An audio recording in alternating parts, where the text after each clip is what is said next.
महाभारतर यही कहानी जहाँ आपन को आश्चर्य करदेव।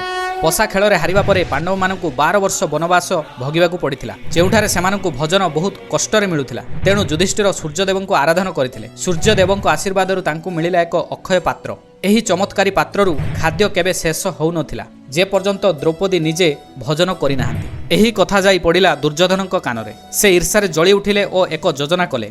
दुर्योधनक अनुरोधरे महाक्रोधी ऋषि दुर्वासा निजर 10,000 शिष्यंक सह पांडवंक कुटीर में पहुंची। दुर्योधन जानिथिले जे सेतेबेलकु द्रौपदी भोजन करि सारिथिबे। द्रौपदी बहुत चिंतित होई पड़िले कारण पात्ररे आउ अन्न नथिला। पांडव माने चतुरतार सह ऋषि और शिष्य मानकु निवेदन कले भोजन पूर्वर नदी में स्नान करने। एही समय अतिथि अपमान भୟରେ द्रौपदी तांको सखा श्रीकृष्ण को डाकिथिले। श्रीकृष्ण आसी शून्य अक्षय पात्र रे लागिथिबा गोटे अन्न कणिका को खाइदेले। अचानक समग्र विश्वर पेट पूरीगला। नदी कूल थिबा दुर्वासा ऋषि और 10,000 शिष्य हठात अनुभव कले जे सेमानक पेट एमिति पूरी जाइछि जे सेमाने आउ गोटे दाना भी खाई परिबे नाही। अपमानित हेबा भୟରେ सेमाने पांडवंकु आशीर्वाद करी सेठारु चुपचाप चली जाइथिले। जय श्रीकृष्ण।